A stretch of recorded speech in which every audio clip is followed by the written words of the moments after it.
की जय हो। एक बार देवर्षि नारद बीड़ा को झनकारते हुए कहाँ पहुंचे? श्री कैलाश। सोचा काफी समय हो गया है, मैंने त्रिपुरारी भोलेनाथ के दर्शन नहीं किए, सो आज मैं उनके दर्शन करने जाऊंगा। बीड़ा को लिया और मुख से एक गुणगान करते हुए जा रहे हैं।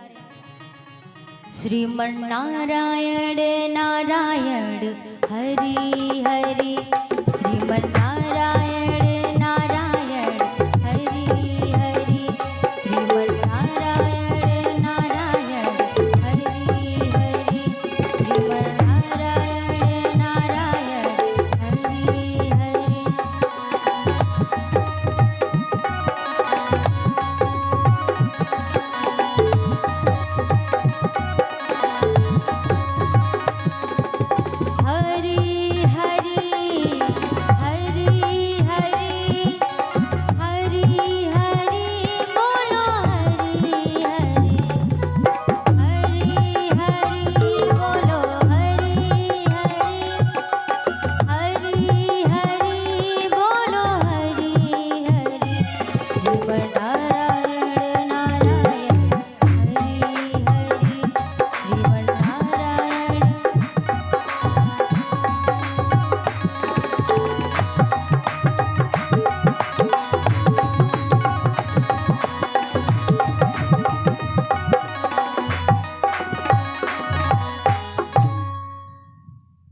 मुख से गुणगान करते हुए बेड़ा को ले हुए चलते चलते चलते देवर्षि नारद सीधे कैलाश शिखर पहुंचे।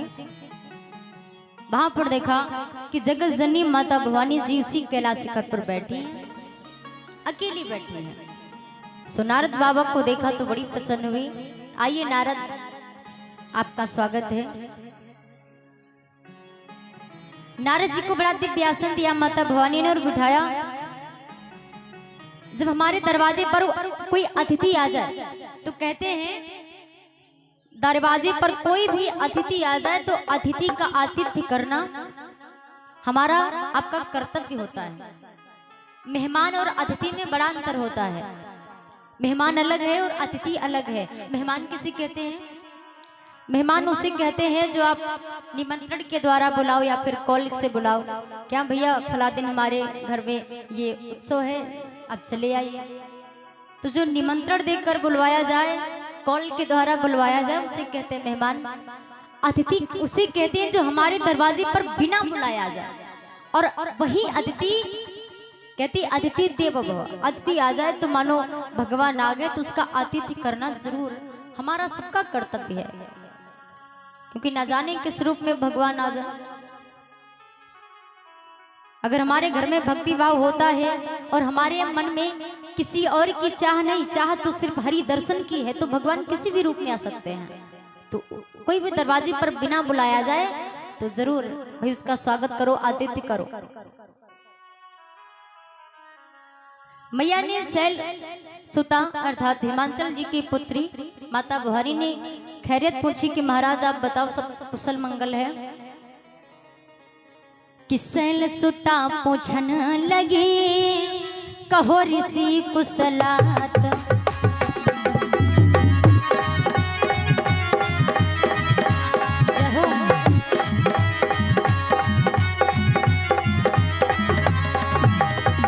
शैल सुता पूछन लगी कहो ऋषि कुशलात। आज मिले दर्शन हुए बड़े भाग्य की बात।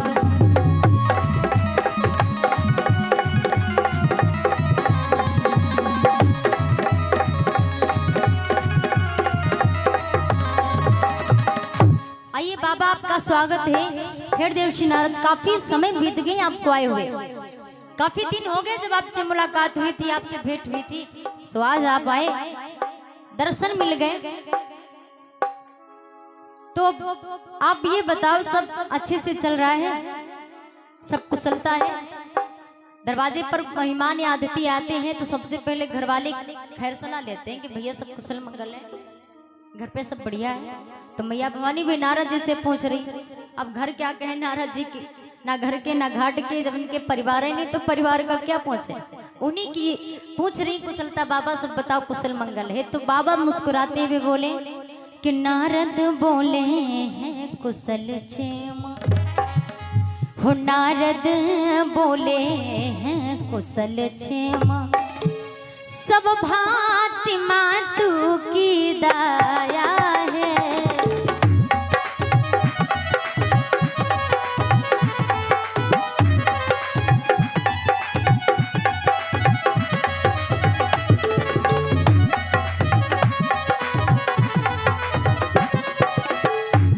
सो जा जा दर्शन करूं अभी,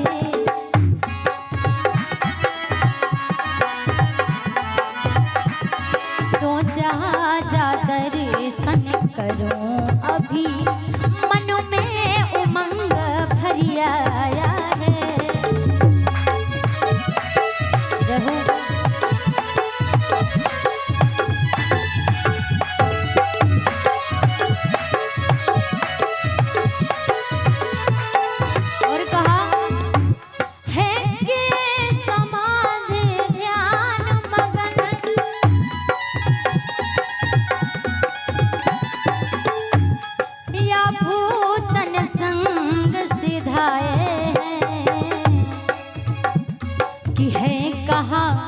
चंद्रधर वरदाने,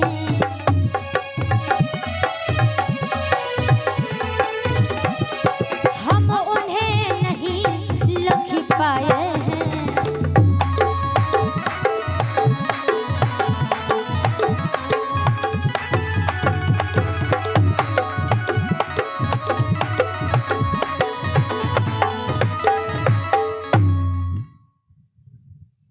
तो नारद जी ने कहा मैया, जिस बेटे पर आप जैसी माँ का छाया हो, छत्र छाया हो, उसे काहे का दुख, काहे का कष्ट।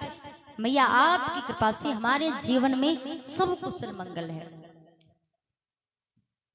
तो नारद बाबा ने अपनी दृष्टि चारों तरफ कैलाश की घुमाई, चारों तरफ देखा, भोले बाबा कैलाश पर्वत पर दूर दूर तक ना नजर आए, कहीं भी ना दिखे। जिनके दर्शन के लिए इतनी दूर से बेचारे चल कर आए, जब वो ना मिले तो भोले बाबा ने मैया से प्रश्न किया कि मैया आप अकेली, पिताश्री कहाँ है? काफी देर से मेरी नजरें उन्हें तलाश रही हो, मैंने दूर दूर तक नजर दौड़ाई, परंतु कहीं भोले बाबा नजर नहीं आ रहे, कहीं नहीं दिख रहे, गए तो कहाँ गए?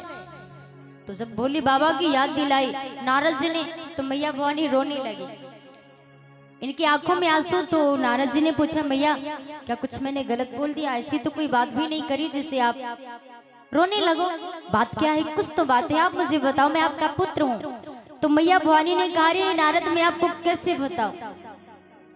आपने भोलेनाथ को पूछा, इस सुनकर ही मेरे आंसू आ गए। क्यों? क्योंकि मैं जानूं तब तो बताऊं कि वो कहाँ है, मैं खुद भी नहीं जानती वो कहाँ है। कि बोली गिर जाए इस वक्त कहीं, कि बोली गिर जाए इस वक्त कहीं, पर गए हुए हैं कैलाशी, पर गए हुए हैं कैलाशी, तरस रहे कब से नैना चरणों में चित दिए दासी है, तरस रहे।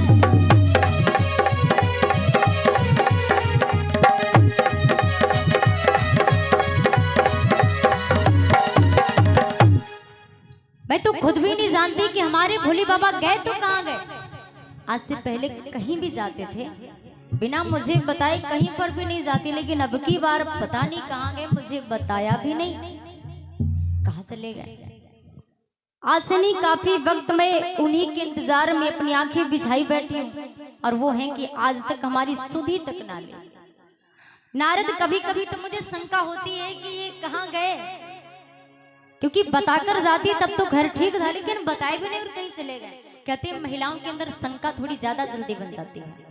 पति महाराज कहीं किसी काम से बाहर जाएं, अगर काम आधा घंटा का है तो इनको 1 घंटा लग जाए तो इनके अंदर एक शंका बन जाती है कि कुछ दालिम काला तो नहीं है ना, बड़ी संकीली होती है। वैसे एक पति जी अपने घर से बाहर गए कहीं किसी काम से, रोज ये बता के जाते, आज बताया भी नहीं, बस इतना कह दिया कि सुबह वो शाम के 8 साढ़े 8 बजे घर वापस आ जाऊंगा और ये चले गए। पत्नी ने कहा ठीक है, दिन भर की बात थी, 8 साढ़े 8 बजे तो बताया है आ जाएंगे तो आ जाएंगे। पति महाराज गए, 8:30 बज गया, परंतु पति महाराज घर न आए तो पत्नी कहती पता नहीं किस काम में अटक गए, अब भी नहीं आए, काम हुआ नहीं क्या। 9 साढ़े 9 बज गया, फिर भी पति जी घर न आए। 10:30 हो गया, फिर भी पति जी घर न आए। जब 11 बजा तब इनके अंदर शंका का जो पिटारा था वो खुला। अब इनके अंदर शंका बनी, हाय रामी गए तो कहाँ गए, गए तो नहीं, कुछ जले तो नहीं। अब मन में इनके शंका कुछ दूर वाली बन गई, थोड़ी तगड़ी वाली शंका बन गई। इतनी गुस्सा, तुरंत फोन किया, क्योंकि आजकल भाई फोन वाला जमाना है। तुरंत पत्नी महारानी ने कॉल लगाई, पति जी ने रिसीव किया। पत्नी जी बोली है कहाँ हो, कहाँ तुम्हें बताओ कहाँ हो। तो पति बोले बस आएगा, रुको रुको, बसमान बसमा आएगा। अब पति जी बोले बसमान बसमा, इनके लागी गुस्सा, कहीं बसमा हाई कही के बसमा ती गुस्साई। 12,000 मोबाइल धरे सिलवट पर मार पथरा मार मार के चुकरन चुन के डाले। इतनी गुस्सा, पति जी बार बार कॉल लगा रहे हैं, स्विच ऑफ जा रहा है। पति महाराज घर आए, पत्नी जी इस तरफ अपना चेहरा घुमा के बैठी थी, और जब पति जी को देखा तो धर के मुंह उठा और इस तरफ चेहरा करके बैठ गए। पति जी को लगा आज तो कुछ गड़बड़ है। महारानी जी काफी ज्यादा गुस्से में पास गए। पति जी ने कहा सुनो, बहुत जोर से भूख लगी, अरे पेट में चूहा नहीं बिल्लियां कूद रही है, बिल्लियां जल्दी भोजन ला, खाना ला।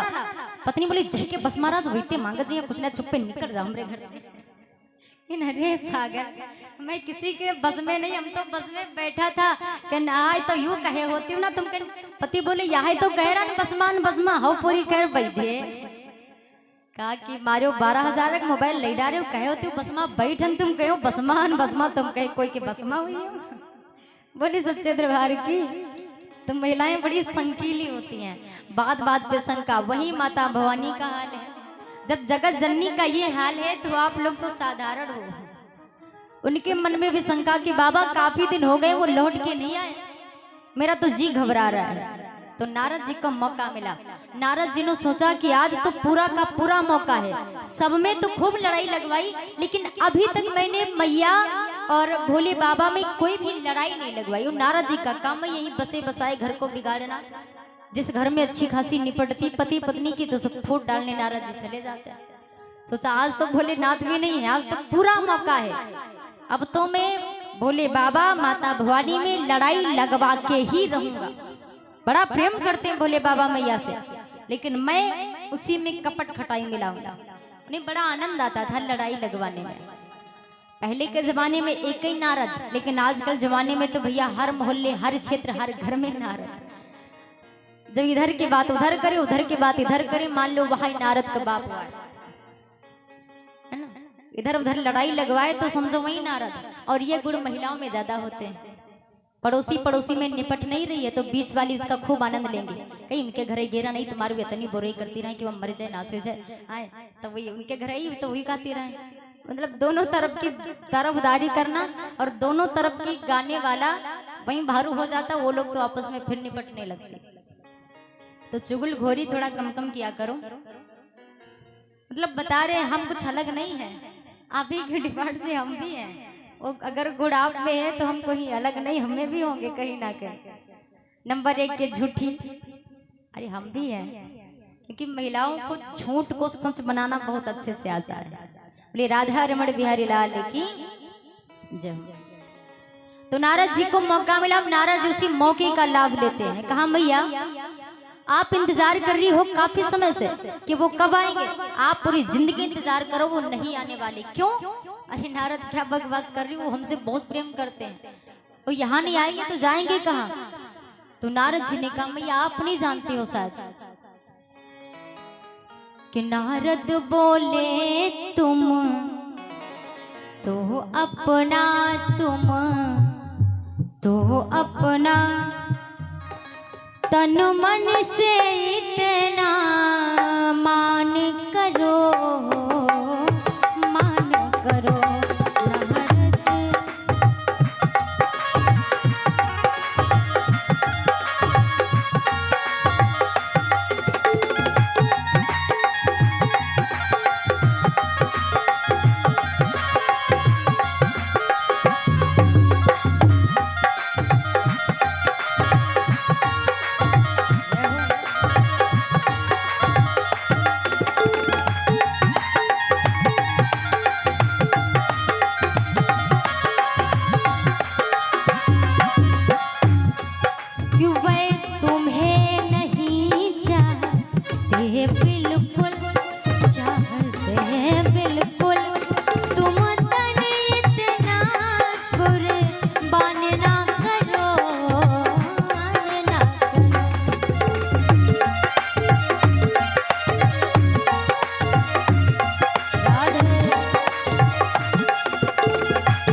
अब नारद जी आग लगा रहे हैं, पूरा आग का बीज बो रहे हैं कि मैया अपनी जानती, मेरे ख्याल से भोले बाबा कभी लौट के नहीं आएंगे। क्यों? क्योंकि कारण ये है माँ कि भोलेनाथ आपसे रत्ती भर का प्रेम नहीं करते।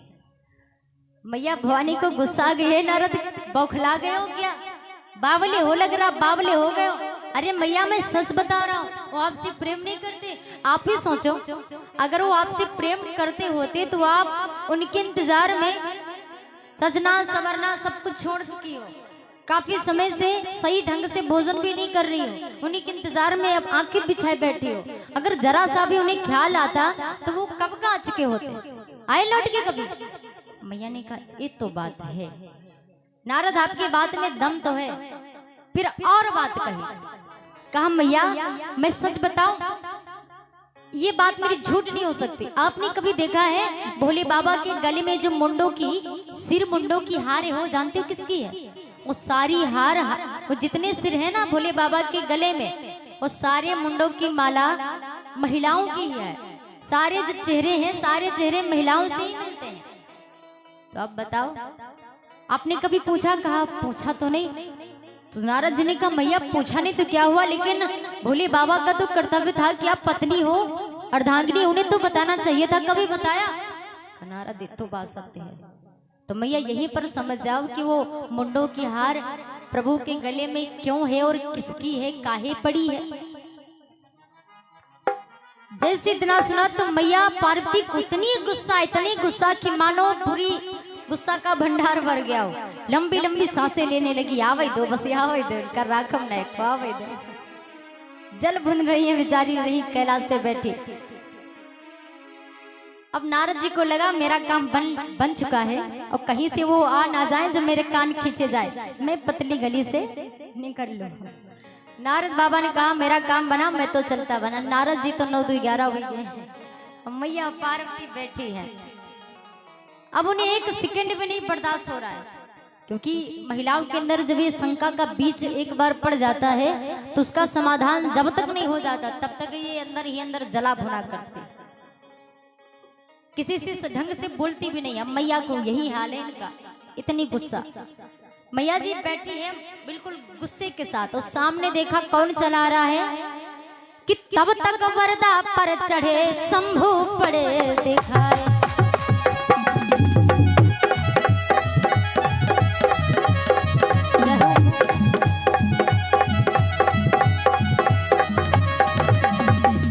तब तक वरदा पर चढ़े शंभू बड़े दिखाए, हर से हट करके अलग उमा बैठी गई जाए।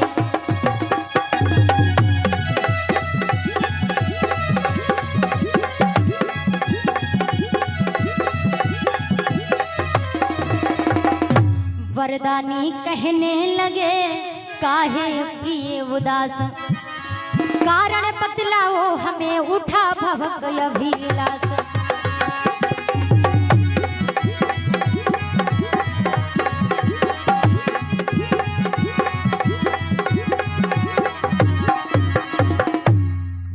तब तक मैया ने देखा कि नंदी पर सवार भोले बाबा चले आ रहे हैं। जैसे ही भोलेनाथ को देखा, मैया जी को इतनी गुस्सा, आओ चले आओ चले आओ, बड़ी देर से आप ही का इंतजार हो रहा था, बस जल्दी आओ। भोलेनाथ को देखते ही मैया भवानी ने खूब मुंह ईंच दिया, अब सही से बोला भी नहीं, पूरा मुंह घुमा के इस तरफ बैठ गई। आओ मैं तुमसे बात तक भी नहीं करूंगी। भोले बाबा आए, नादिया महाराज से कहा नादिया महाराज मुझे लगता है आपकी मैया कुछ नाराज है। तो नादिया महाराज ने कहा कि प्रभु मेरे ख्याल से लौट चलो, क्योंकि मैया का पारा इस वक्त बहुत ज्यादा गर्म है और ये गुस्से में क्या कर बैठे कोई इनका आता पता नहीं है। तो प्रभु जब इनका गुस्सा थोड़ा ठंडा हो जाए तब मेरे ख्याल से आना चाहिए। नादिया से प्रभु बोले नहीं, थोड़ा चल कर देखते हैं बात क्या है। गए, पास में बैठ गए। जब भोले बाबा मैया के पास बैठे तो माता भवानी उठकर फिर दूसरी जगह बैठ गए। भोले बाबा फिर आगे बढ़े तो उठकर फिर आगे बैठ गए। तो पूछने लगे प्रभु बात क्या है? मुझे तो लगता है दाल में कुछ काला है। दाल में काला नहीं, यहाँ की पूरी दाल ही काली हो चुकी है। बात है कुछ बहुत गहरी बात है। हे प्रिय आप क्यों उदास हो? कोई उदासी का कारण तो होगा। तो मैया भवानी सबसे पहला प्रश्न बोले, बाबा ने कहा कि हमसे कोई गलती हो गई? कहा बाबा आपसे गलती नहीं, आपसे गलता हुआ है, गलता बहुत बड़ा है। सबसे पहले कौन सा प्रश्न पूछा? जो प्रश्न इनको अंदर ही अंदर झकझोर रहा था, कौन? ओ हमने ना जाना गले, हमने ना जाना गले अपने जो डाला। बोले बाबा ने क्या? ये नाग की हार? अरे छोड़ो इसको, और भी कुछ। मुंडों की माला पिया, मुंडों की माला, मुंडों की माला पिया, मुंडों की माला, मुंडों की माला।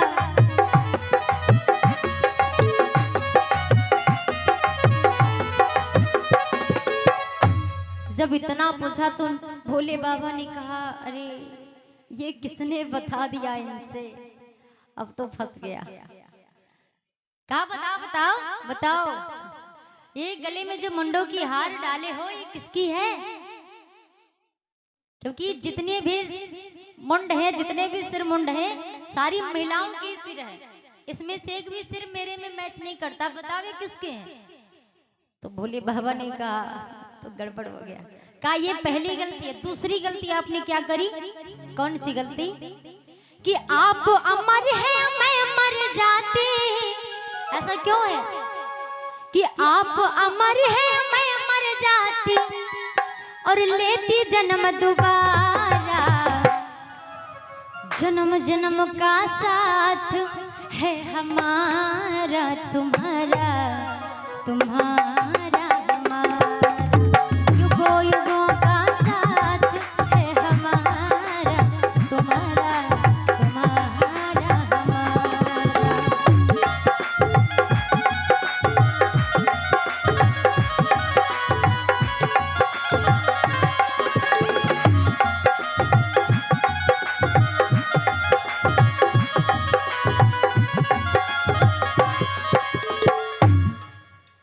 बताओ, आप तो अमर हो, आप तो अजर अमर अविनाशी हो, परंतु मैं क्यों मर जाती? जिसका पति अमर हो और पत्नी हर जन्म में मरे, फिर पुनर्जन्म हो, फिर विवाह हो, और फिर आपके साथ विवाह क्यों होता है? क्योंकि मैंने ही आपको पाने के लिए, जब मैं सती थी तो मरते वक्त मैंने ही वरदान मांगा था विष्णु भगवान से कि मैं जब से मरूं आपकी ही अर्धांगिनी बनकर के आऊं।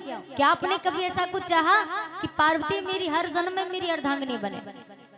इतना मैं आपसे प्रेम करती हूँ, आप तो रत्ती भर का प्रेम नहीं करते, सारा नाटक करते हो। अब बताओ, आप अमर हो, मैं बार बार मर जाती हूँ, क्या आप ऐसा नहीं कर सकती कि आप भी मुझे अमर कर दो और ये जन्म मरण का जो फंदा है ये झंझट ही खत्म हो जाए? तो भोले बाबा कहने लगे, देखो भवानी, मैं आपको अमर तो कर दूं परंतु नहीं कर सकता। कारण ये है क्योंकि आपको मैं जब जब अमर कथा सुनाना चाहता हूँ आप तब तब सो जाती हो। क्योंकि मेरी गलती नहीं है, मैंने एक बार आपको सुनाना चाहा, एक बार मैंने आपको अमर कथा सुनाने के लिए अमरनाथ ले गया। बताने लगे भोले बाबा स्वयं से, हो आपकी बात पहले मेरी समझ न आए,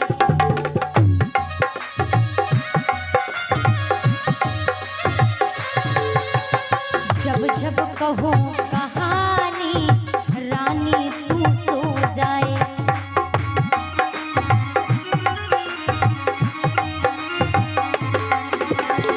अमरनाथ के अमर कबूतर देते रहे हुकारा, जन्म जन्म का साथ है हमारा तुम्हारा, तुम्हारा हमारा, युगों युगों का साथ।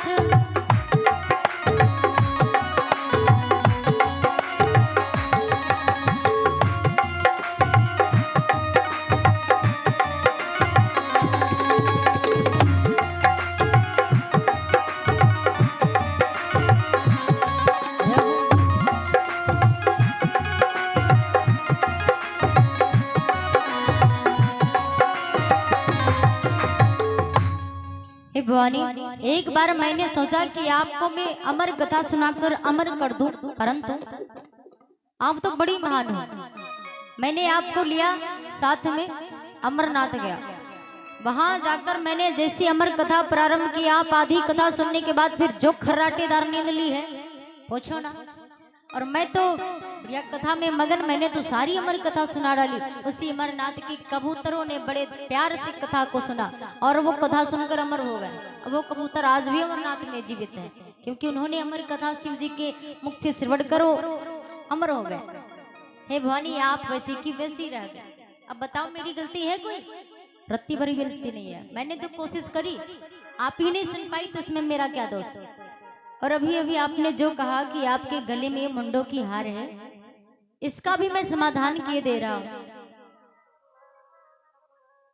इसका समाधान यह है कि भवानी, इसके पहले आप जो थी दक्ष की बिटिया सती थी, सती रूप में भी आप मेरी ही पत्नी थी। तब की मैं बात आपको बता रहा हूं कि मुंडों की हार किसकी है। ध्यान से सुनो। उस सतियों की सती कथा में रानी सती कहाए,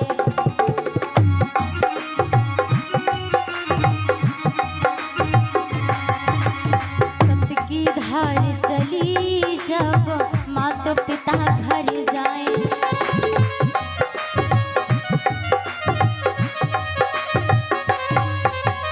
सत की धार चली जब माता पिता घर जाए।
भोले बाबा ने बताया कि एक बार आपके पिता दक्ष ने हरिद्वार गंगा तट, गंगा के किनारे एक बड़ा ही यज्ञ महोत्सव का आयोजन रचा आपके पिता दक्ष ने।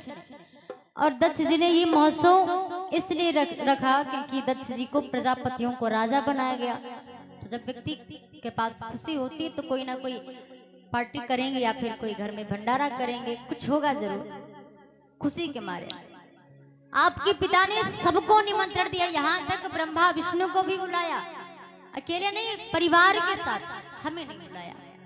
आखिर दक्ष ने क्यों नहीं बुलाया? बहुत बड़ा कारण था। दक्ष ने भोले बाबा को निमंत्रण नहीं दिया।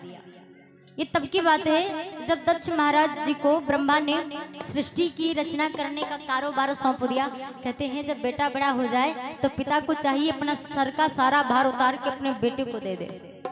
और क्योंकि अब आप बूढ़े हो गए हो, अब ये बाहर संभालने की उम्र आपके नहीं है, बच्चे समझदार हो गए हैं, परिवार भी हो गया है, तो उनको जिम्मेदारी दे दो और आप भजन चिंतन में लग जाओ। लेकिन आजकल खटियम लग जाइए, लेकिन वो क्या कहते हैं, चाबी उनके तकिया के नीचे रहेगी, क्योंकि जंजाल नहीं छूट रहा है। बच्चे बड़े हो गए, समझदार हो गए, पोती पोता हो गए, पोता पोतियों की भी शादी हो गई, लेकिन बाबा जी बिल्कुल खटियम चिपके, लेकिन चाबी नहीं छोड़ रहे हैं, क्योंकि जंजाल छोड़े नहीं रहा। पता नहीं जंजाल उनका नहीं छोड़त कि जंजालक नहीं छोड़त। बच्चे समझदार हो जाएं तो आप सब जंजाल छोड़ दो। रात में 10-12 बार तो नींद से जगेंगे, तकिया उठा उठा देखें चाबी कोनो पता उठाए तो ना लेंगे। भले दुर्गे मैया की सही है, ये सब कर देना चाहिए। तो ब्रह्मा जी ने सृष्टि का रचने का सारा कारोबार दक्ष को दिया।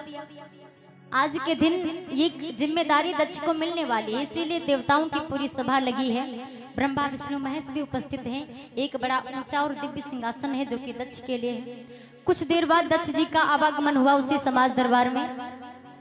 जब दक्ष जी का आवागमन हुआ तो जितने देवता थे सारे के सारे देवता खड़े हो गए स्वागत के लिए। सब देवता खड़े हो गए, यहाँ तक कि ब्रह्मा विष्णु भी खड़े हो गए सिवाय भोलेनाथ के। सब देवता खड़े स्वागत के लिए, परंतु भोले बाबा अपने सिंहासन से हिले तक भी नहीं उठना, बड़ा दूर गया। उसी दिन से दक्ष महाराज भोले बाबा से बैर करने लगे। यही कारण था कि अपने यज्ञ महोत्सव में सबको बुलवाया, दक्ष को नहीं बुलाया, क्योंकि वही उसी दिन का बैर है। भोले बाबा ने कहा है पार्वती, उसी जन्म की बात है जब आप सती के रूप में थी, उसी युग की बात है। तो सबको बुलवाया, मुझे नहीं बुलाया, और मेरे बैर के साथ साथ आपको भी ठुकरा दिया आपके बाप ने। आप हमसे जिद करके जाती हो कि मेरे पिता के यहाँ दक्ष हो और मैं ना जाऊं, यज्ञ हो और मैं ना जाऊं, ऐसा कभी हो ही नहीं सकता। मैं जाऊंगी, मैं जाऊंगी, जाऊंगी। भोले बाबा ने हर प्रकार समझाया। मैया ने कहा देखो त्रिपुरारी, माता पिता गुरु और भगवान के दरबार में मित्र के यहाँ बिना निमंत्रण के जाने में कोई दोष नहीं है। तो भोले बाबा ने कहा सत्य है, कोई दोष नहीं है, परंतु उस जगह पर मत जाओ जहां पर व्यक्ति आपसे बैर करता हो। बाप आपको निमंत्रण नहीं दे रहा है तो बिटिया बिना निमंत्रण के जाए, लेकिन अगर बाप बैर करता है आपके पति से और आपसे तो उस स्थान पर मत जाओ, क्योंकि जिस जगह पर पति का सम्मान नहीं है उस जगह पर पत्नी को कभी नहीं जाना चाहिए, भले उसका मायका ही क्यों ना हो। शादी के बाद बाप कन्यादान कर देता है, बाप का कोई अधिकार आप पर नहीं रह जाता है। आपके सास ससुर आपके पहले माँ बाप और आप जन्म देने वाले माँ बाप दूसरे हो जाते हैं, क्योंकि उनका कोई अधिकार नहीं रह जाता। आप जैसे भी रहोगे, जिस हालात में रहोगे, माँ बाप से कोई मतलब नहीं रहता। इसीलिए जहाँ पति का सम्मान ना हो उस जगह पर आप कभी मत जाओ, ये गलत होता है। आजकल महिलाएं कहाँ ऐसा करती हैं। पति महाराज ससुराल नहीं जाते, उन्हें नहीं कुछ अच्छी निपट रही है, साले साहब हो या फिर कोई भी हो, तो एक कहती तुमका छोड़ दिया अपन बाप भी नहीं छोड़ा, दूसर भी आप लिया माँ बापा काते लंग तंग नाए हैं। बोले दुर्गे मैया की। तो आप हमसे हट करके जाती हो अपने पिता के यहाँ, क्योंकि महिलाएं बड़ी हटीली होती हैं, अपनी जिद मनवाने में बड़ी आगे होती हैं, बहुत ज्यादा। और जब महिलाओं को किसी चीज की आवश्यकता होती है तो ये आपके पास जाएंगी और बड़ी चिकनी चुपड़ी बातें करेंगी, इतनी प्यारी प्यारी बातें करेंगी कि आप समझ नहीं पाओगे कि बात क्या है। इतनी अच्छी अच्छी बातें जब महिलाएं आपके पास आए तो आपसे जब ऐसी बातें करें कि अच्छा बताओ क्या खाओगे, मैं आपके पसंद का बनाऊंगी, तब का खाओ, ऐसा बोले। और जब ये बात बोले अरे सल्ट निकाल दो, कितना गंदा है ना, धोई दे, निकाल अब ये धूप डाल दे। जब ऐसी बातें करें तो जान जाओ, बिल्कुल समझ जाओ आप लोग कि आज हमारी जेब खाली होने वाली है, कोई मतलब ही खाते निभाए सारा। और महिलाएं बड़ी होशियार होती, वही वाले कपड़े धुलेंगे जिमा 500 की या 200 की नोट ही धरी हो, धुलिए और धुल के नोट चुप्पे तो अपनी बक्स से अंदर ले आए, ताला लगा दिया। पति हाय यू सल्ट धोख डाल दे, अरे ये धोवे वाला हाय मत 500 की नोट रहा है, कहन हाय नोट रहा है, हाय तो हम जानने पे फिर वह धोई गए, यो नहीं बताएं कि वह बक्स से अंदर ही, फिर वह गए धोई गए। बड़ी होशियार होती है लोग भाई, यही तो नहीं सबको पैसे ही बनाए सकती, और पैसा बना कर बढ़िया चीज ना है, याक ढोलक झुमकी तो कहीं 4 ढोलक बदला बना ले। बोले राधा रमण बिहारी लाल की जय हो। तो हे देवी आप हमसे हट करके अपने पिता के यहाँ जाती हो, आपकी बहनों ने आपका मजाक बनाया, आपके पिता दक्ष ने भी एक बार भी आपको मुड़कर नहीं देखा, आपने अपना अपमान तो सह लिया, परंतु मेरा जहाँ अपमान है आप हरगिज नहीं सहन करते हो। आपने देखा कि सभी देवताओं को अपना यथा स्थान मिला है, परंतु मेरा कोई भी स्थान नहीं है जो आपको सहन ना हो। आप क्रोधित हो गई और क्रोधवश उसी वक्त आप अपने दाहिने पांव के अंगुष्ठ से अंगूठे से अग्नि को प्रकट करती हो और जलकर भस्म हो जाती हो। और मैया सती ने मरते वक्त यही वरदान मांगा था, हो सती मरत हरि, सती मरत हरि सनबर मांगा, जन्म जन्म शिव पद अनुरागा, जन्म जन्म शिव पद अनुरागा।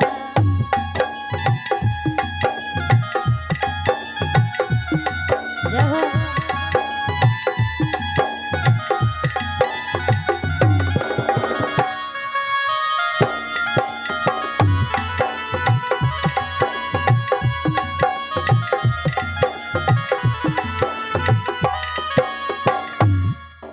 भवानी इसी कारण बस तेही कारण हिमि गिरी ग्रह जाय, जन्म पार्वती तनु पाई।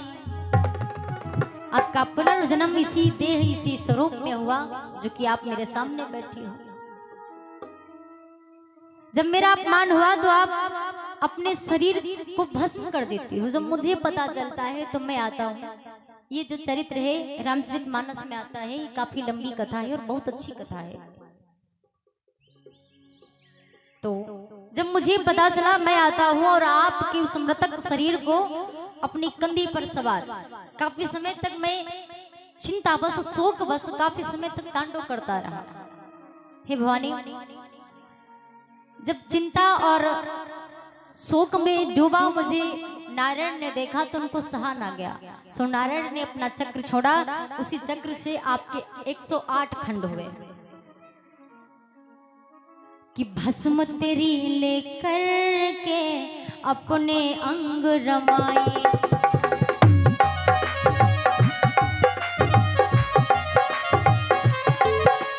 तेरे मुंडों की माला अपने गले सजाई,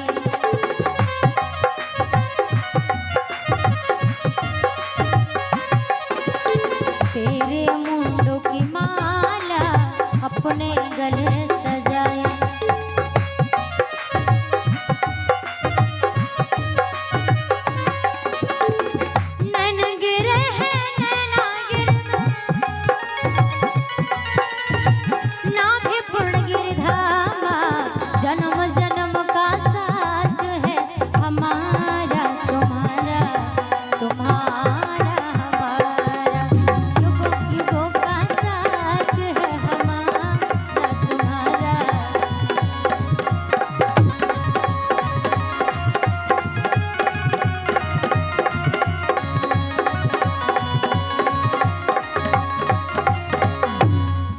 आप ही की भस्म को अपने अंग में रमा ली और आप ही के मुंडों जो आपका सिर था उसी को माला बना के अपने गले में पहन लिया। हे भवानी, आप अजर अमर नहीं हो, इसीलिए आप समय अनुसार आपकी मृत्यु भी हो जाती है। मरने के बाद आप ही के याद पूर्वक सिर को काट कर मैं अपने गले में पहन लेता हूँ। मैं आपसे इतना प्रेम करता हूँ। तो उस चक्र से आपके 108 खंड हुए और वही 108 जहां जहां पर गिरे आप ही के नाम के भव्य स्थान मंदिर बनते गए। जैसे कि नैन नैनागिरी में गिरे, हृदय नैमिष शरण और नाभि पूर्णागिरि धाम में गिरी। एक बार जोर से बोले, बोले जगत जननी माता भवानी की, बोले आदिशक्ति मैया की जय। आदिशक्ति की जय बोल दिया करो, क्योंकि आदिशक्ति अगर नहीं होगी तो हम ना तो बोल पाएंगे, ना तो खा पाएंगे, ना चल पाएंगे, ना बैठ पाएंगे, सांस भी नहीं ले पाएंगे। और जब सांस नहीं ले पाएंगे तो क्या होगा, दे ऊपर चले जाएंगे। क्योंकि ये आदिशक्ति है, सबके अंदर एक शक्ति बैठी है जिस शक्ति का नाम है आदिशक्ति। और उसी शक्ति के द्वारा व्यक्ति बोलता है, खाता है, चलता है, सोचता है, सारे कार्य करता है। सबके अंदर ये आदिशक्ति है। अगर आदिशक्ति नहीं तो फिर सीधे हम राम राम बोले राघवेंद्र सरकार की जय हो। तो भवानी शंका समाधान हुआ। अच्छा, आप कहती हो आप अमर हो और मैं अमर नहीं हूं, तो सुनो मैं अमर क्यों हूं।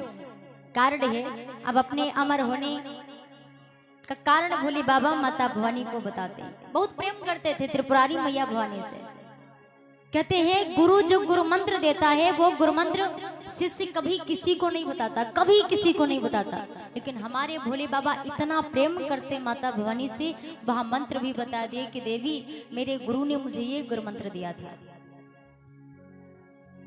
जब व्यक्ति पूजा ध्यान करता है, साधना करता है, समाधिष्ट हो जाता है, तो उस वक्त व्यक्ति को किन किन देवी देवताओं के दर्शन होते हैं ये किसी को नहीं बताया जाता, परंतु भोले बाबा ये भी माता भवानी को बता दिया। इतना प्रेम करते, कुछ भी नहीं छिपाया। बताने लगे, शिव शंकर कहने लगे जन्म मरण गति तोर, जब जब जन्म हो जगत मां सुनहु कथन यहाँ मोर। कि युग 12 लाख विष्णु जी का, युग 12 लाख विष्णु जी का, तब मेरी कला कहे लाते हैं रे युग 12 लाख विष्णु जी का।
जब विष्णु भगवान श्री हरि नारायण के 12,000 युग बीत जाते हैं, 12 लाख जब विष्णु नारायण जी की उम्र के जब 12 लाख युग बीत जाएं, 12 लाख युग, तब जाके सिर्फ मेरी एक कला होती, सिर्फ एक कला। और जब 4,000 युग बीत जाएं, तब ब्रह्मा जी का एक दिन होता है, एक दिन। हे भवानी इसका धुना जब करो ओ माँ, जब आप इसका धुना करोगी तो दिन रात एक में मिल जाता है। और जब ऐसी प्रक्रिया चल जाती है तो फिर ब्रह्मा जी की आयु पूर्ण हो जाती है और ब्रह्मा का पतन हो जाता है। ब्रह्मा का पतन, जब सृष्टि का रचयिता ही नहीं रहेगा तो सृष्टि कहां से रहेगी? सृष्टि की रचयिता ब्रह्मा जी। जब सृष्टि पर प्रलय की आंधी मच जाती है, जब सृष्टि पर बिल्कुल काल की अंधियारी छा जाती, तब क्या होता है? तब मेरी आवश्यकता पड़ती है, क्योंकि सृष्टि की रचना करना ब्रह्मा जी का कार्य है और उसी का पालन पोषण करना ये नारायण जी का कार्य है। जब युग का अंत आता है तो संहार करने के लिए किसकी आवश्यकता पड़ती है? भोलेनाथ की।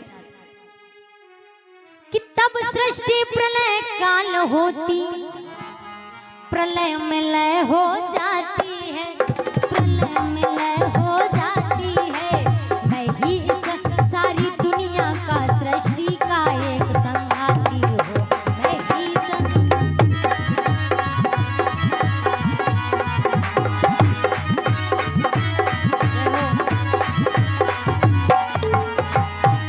कि हूँ अजर अमर, इसलिए सुनो कि मैं सारे युग में रहता हूँ, मैं सारे युग में रहता हूँ। सारे युग आते जाते हैं फिर भी मैं नहीं मरता हूँ, सारे युग।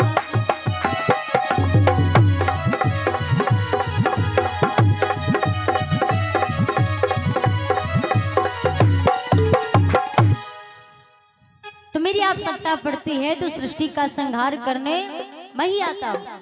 और मेरे अमर होने का मेन कारण यही है कि चाहे वो सत्युग हो, चाहे त्रेता हो, चाहे द्वापर हो, चाहे कलयुग हो, ब्रह्मा जी ने चौकड़ी बनाई और इन सारी चौकड़ियों में मैं रहता हूँ। मैं अजर अमर हूँ, मैं कभी नहीं मरता हूँ, क्योंकि हर सृष्टि के अंत में श्रृंगार करने की जरूरत आवश्यकता मेरी पड़ती है, इसीलिए मैं अमर हूँ। हे भवानी, मैं भले ही अजर अमर हूँ और आप नहीं हो, परंतु एक मेरा जो नियम है वो नियम बाकियों से थोड़ा अलग है और सबसे निराला और सबसे अलग प्रेम है। कौन सा? कि इसलिए सुनो उमा देवी हो, इसलिए सुनो उमा देवी, तुम सदा सदा की संगी हो।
कोई भी युग हो और कोई भी जन्म हो, सती आपका, पार्वती आपका, एक मेरा जो नियम है वो सबसे अलग ये है कि आप जब जब मरती हो और जब जब आपका पुनर्जन्म होता है तब तब आप मेरी ही अर्धांगिनी बन करके आती हो।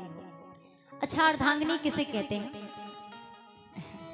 पत्नी अर्धांगिनी होती है। अर्धांगिनी मतलब लाइफ पार्टनर। लाइफ पार्टनर किसे कहते हैं? अर्धांगिनी का अर्थ ये होता है कि पति के जीवन में कुछ भी हो, हर एक चीज की आधी हकदार पत्नी हो, उसी को लाइफ पार्टनर कहते हैं। हमारे जीवन में कुछ भी हो, पति के जीवन में कुछ भी दुख सुख हो, अगर धन भी है, धन की राशि भी अगर आधी आपकी है तो आधी महारानी जी की है। हर एक चीज की आधे हकदार, हर एक चीज की पार्टनर पत्नी है, इसीलिए लाइफ पार्टनर अर्धांगिनी कहते हैं। भोले बाबा ने कहा, हो नियम प्रेम का, हो नियम प्रेम का होता निराला, मुंडों की माला पिया मुंडों की माला, मुंडों की माला पिया मुंडों की माला, मुंडों की माला पिया मुंडों की माला।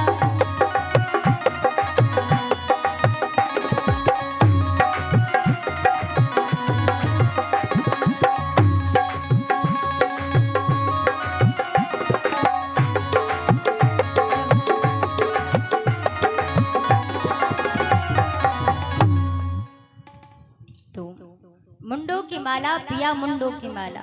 अब शंका समाधान हुआ। भोले बाबा ने कहा, भवानी अब कोई संदेह तो नहीं बचा? अगर कोई से संदेह बचा हो तो बताओ, मैं उसका भी समाधान करूं। तो मैया भवानी कहने लगी, बात तो खैर आपकी पल्ले पड़ी है थोड़ी थोड़ी, लेकिन एक इच्छा है मेरी। इच्छा कौन सी? अगर आप हमसे प्रेम करते हो, सच में प्रेम करते हो, तो जो मैं आपसे कहने जा रही हूँ और जो आप से मैं चाह रही हूँ तो आप जरूर करोगे। वो पार्वती कहने लगी पिया कि जो देह त्याग ना करते हो,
मैया ने कहा कि प्रभु अगर आप हमसे सच में प्रेम करते हो तो मेरी इच्छा ये है कि आप मुझे अजर और अमर कर दो।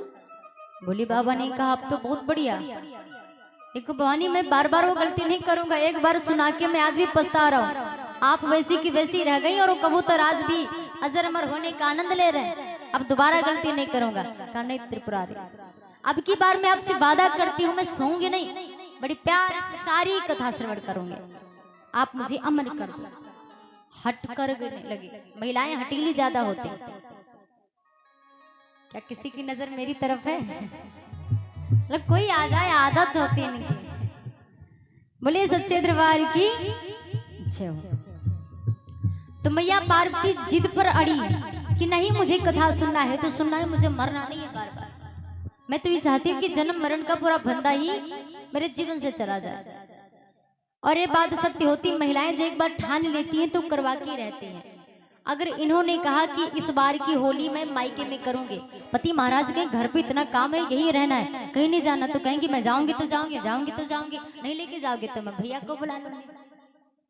जिसके भैया है तो भैया का बड़ा धौंस देते हैं। और भैया भी ऐसे, जहाँ दीदी ने कॉल लगाई तो भैया के बाइक दरवाजे पर ही खड़ी, आप जीजी बैठो चलो। तो जो ठाने लेती है वो करवा की रहती है। और जो उनको पहनने का शौक होगा तो पूरी करवा के रहेंगी, भले घर में पैसे ना हो।